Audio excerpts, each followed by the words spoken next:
নমস্কার বন্ধুরা, আমি সুমি দে। আমাদের বাঙালি রান্নাঘরে আপনাদের স্বাগত। আজ আমি একটা ঢ্যাঁড়সের নিরামিষ রেসিপি করে আপনাদের দেখাবো। খুব সুন্দর রেসিপি, পুরো ভাত উঠে যাবে। তাহলে আমি এখানে 1 টেবিল স্পুন আর 1 টিস্পুন মানে 1.5 টেবিল স্পুন মতো তেল নিয়েছি। এবার আমি এখানে 500 ঢ্যাঁড়স এইভাবে কেটেছি। ঢ্যাঁড়সগুলো একটু আমি গরম জলে, প্রথমে ঠান্ডা জলে ধুয়ে তারপরে গরম জলে ধুয়ে নিই, যাতে বাইরের ময়লা ফয়লা কিছু যেন না থাকে, সেটা গরম জলে ধুয়ে নিই। এবার এতে আমি দিয়ে দেব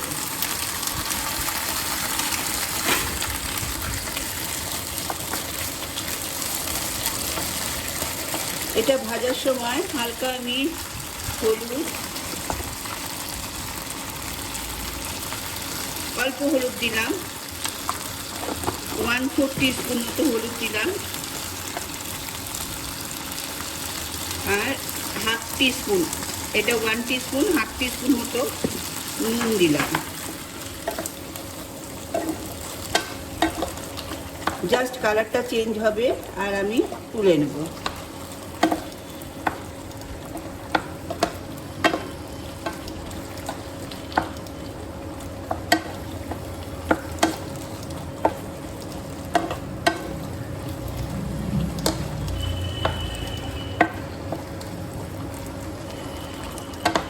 ঢ্যাঁড়স অনেকের ভালো লাগে, আবার অনেকের ভালো লাগে না। এইভাবে করে দেখবেন, খুবই ভালো লাগবে খেতে।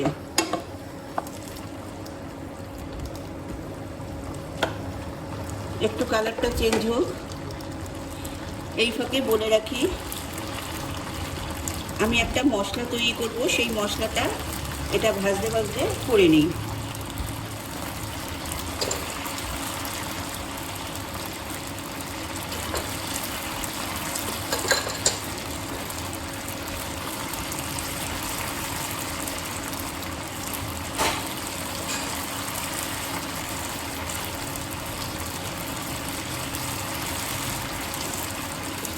এরকম একটা বোল নিলাম,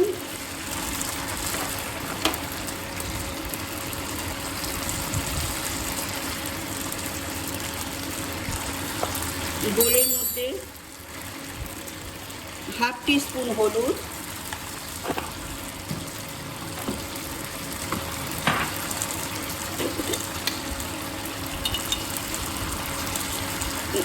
1 টিস্পুন জিরে গুঁড়ো,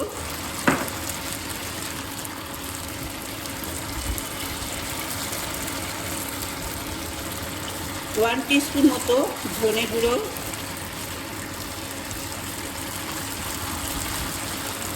আর হাফ টিস্পুন মতো কাশ্মীরি শুকনো লঙ্কা মির্চ। কাশ্মীরি মির্চ, এটাতে কালার হবে কিন্তু ঝাল হবে না।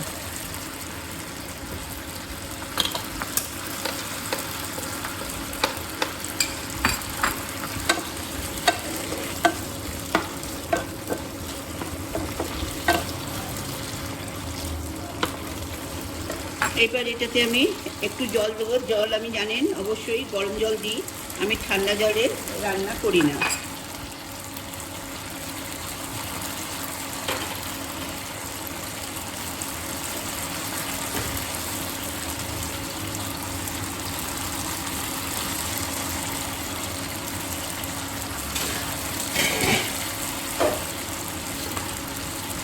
তাহলে এই মশলাটা আমি তৈরি করে রেখে দিলাম। এই মশলাটা তৈরি করে রাখার কারণ হচ্ছে, তাহলে মশলাগুলো ঠিকঠাক সবার সাথে মিশ খায় আর সবজিতে তাড়াতাড়ি মিশে যায়, তাহলে একটার সাথে আরেকটা আলগা থেকে যায়। আচ্ছা, আমার ঢ্যাঁড়স ভাজা হয়ে গেছে। এবার আমি ঢ্যাঁড়সটা তুলে নেব।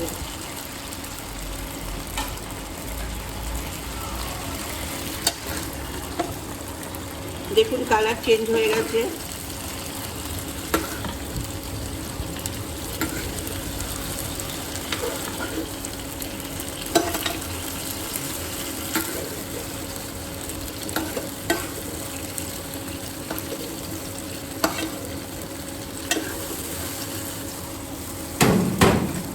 এবার আরেকটু সামান্য তেল দেব,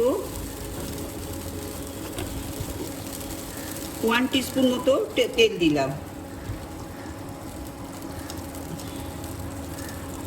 এবার এতে দেব আমি জিরে ফোড়ন 1/2 টিস্পুন মতো, আর দেব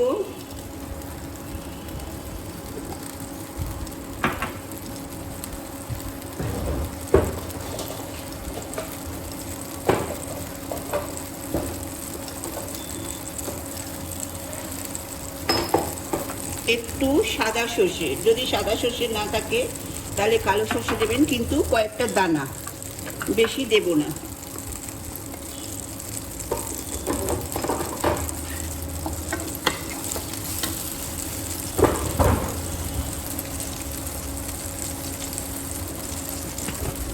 আর দেব 2টো কাঁচা লঙ্কা, 1টা শুকনো লঙ্কা। আচ্ছা বলে রাখি, কাঁচা লঙ্কা যদি চিড়ে দেন তাহলে শিরটা ফেলে দেবেন। আমি যেমন খাওয়ার সময় শিরটা ফেলবো, ওই জন্য গোটা দিলাম, এটাকে আর চিড়লাম না, কারণ ঘরে বাচ্চা আছে, সে ঝাল লেগে যাবে, ওই জন্যে ওটাকে চেরা হলো না। এবার এতে আমি দেবো আলু। আলু আমি স্টার্চ ভর্তি থাকে দেখবেন, ওই জন্য একটু গরম জলে ভাপিয়ে নিই, যাতে ওই ফেনার ভাবটা চলে যায়। কারণ এখন ঘরে ঘরে কিডনি রুগী, একটু সাবধান করে খাওয়াই ভালো।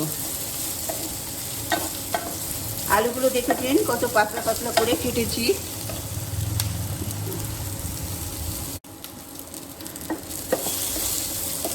তাহলে আলুগুলো সাঁতলানো হয়ে গেছে। আলু ভাজা খুব দরকার নেই, জাস্ট কালারটা চেঞ্জ হবে। এইবার আমি এতে যে মশলাটা তৈরি করেছিলাম সেই মশলাটা দিয়ে দেব।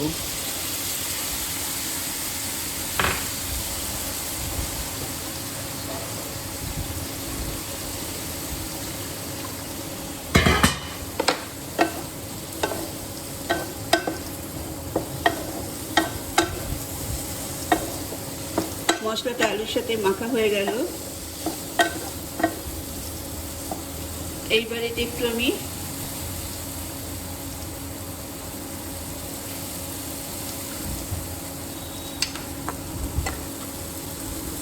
আদা বাটা দেব।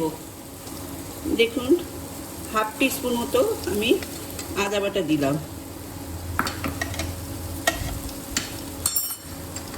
আবার ওই মশলার বাটির জলটা দিয়ে একটু কষে নেব। আপনারা জানেন আদা দিলে আমি সঙ্গে সঙ্গে একটু জল দিই।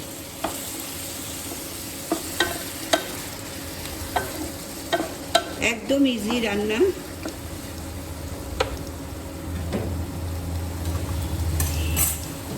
এবার এতে আমি ঢেঁড়সগুলো ছেড়ে দেব।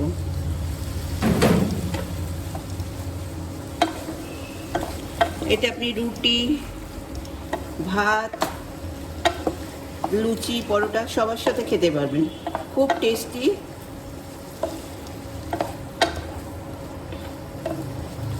যেহেতু এটা আমি ঘন করব, তাই বেশি জল দেব না, সামান্য জল দিলাম।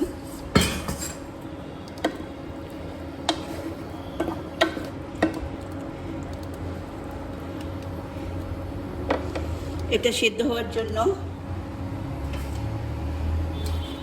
তাহলে এটা ঢাকা দিয়ে রেখে দিলাম। আমি 5 মিনিট বাদে ফিরে আসছি।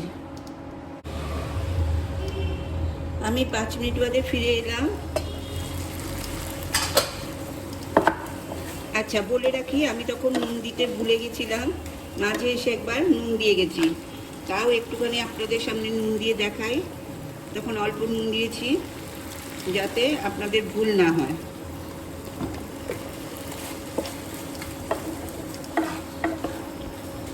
তাহলে আমার আমার রান্না শেষ।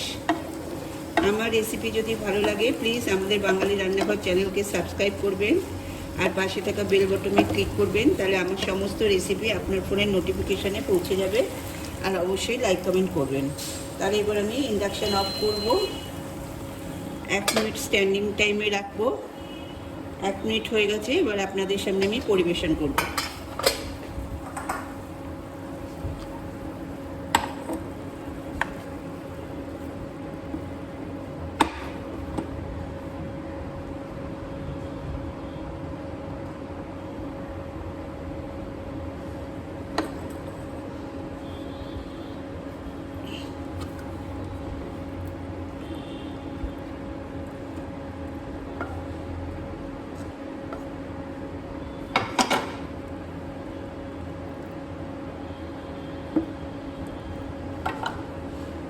তাহলে আমার সম্পূর্ণ ঢেঁড়সের নিরামিষ রান্না রেডি।